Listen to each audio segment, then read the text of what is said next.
Just sad how Mike Tyson's return to the ring crashed Netflix, but disappointed fans. Mike Tyson's return to professional boxing after nearly 2 decades generated considerable public attention before Friday night's comeback fight against the YouTuber-turned-boxer Jake Paul. But the reviews were not kind.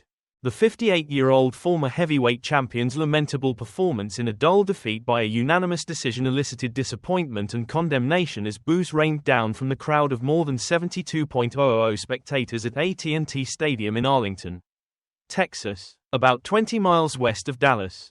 Just sad, NBA legend Earvin "Magic" Johnson wrote. I cut it off because I couldn't watch anymore.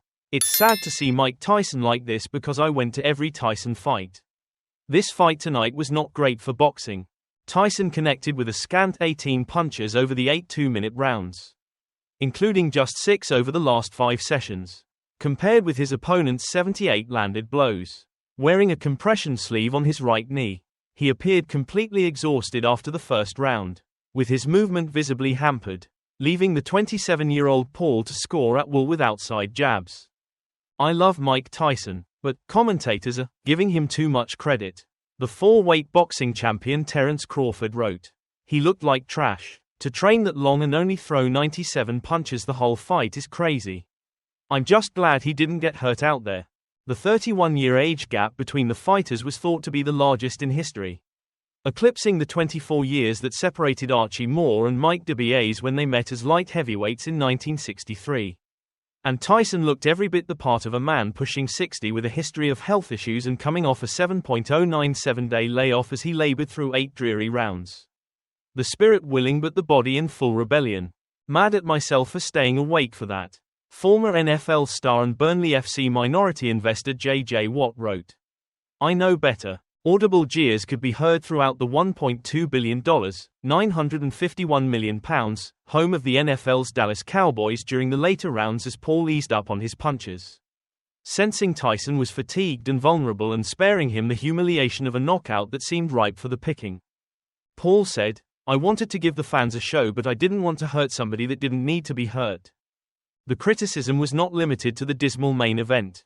The 7-fight card marked Netflix's third foray into live sports after last year's The Netflix Cup, a golf pro-am with F1 drivers, and March's The Netflix Slam, a tennis exhibition between Carlos Alcaraz and Rafael Nadal in Las Vegas. But the enormous popularity of Paul and Tyson, with divergent age demographics, helped attract a massive global audience that overwhelmed the company's servers, resulting in thousands of complaints from viewers about buffering problems and frozen screens.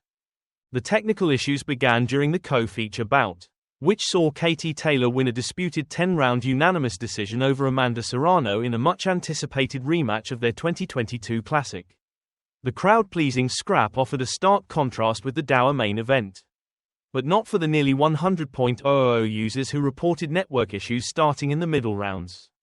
According to the website Down Detector, those problems would persist into Tyson's fight with Paul, driving many viewers to X and Blue Sky to vent their frustrations, where #Netflix crash was among the trending topics.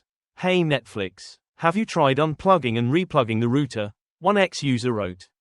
By many metrics, the event, promoted by Paul's 3-year-old most valuable promotions company, was a roaring success. The live gate of nearly $18 million, £14.3 million, shattered the record for the largest U.S. boxing gate outside of Las Vegas and nearly doubled the previous Texas mark for a boxing or MMA, mixed martial arts, event of $9 million for Canelo Alvarez's fight with Billy Joe Saunders in 2021. This is the biggest event, Paul later boasted. Over 120 million people on Netflix. We crashed the site, but it was a rocky showing for the streamer, whose live sports ambitions are central to its plans for growing its nascent advertising business. Netflix will broadcast 2 NFL games over Christmas and will begin streaming World Wrestling Entertainment's Raw franchise in January as part of a 10-year, $5 billion deal signed this year.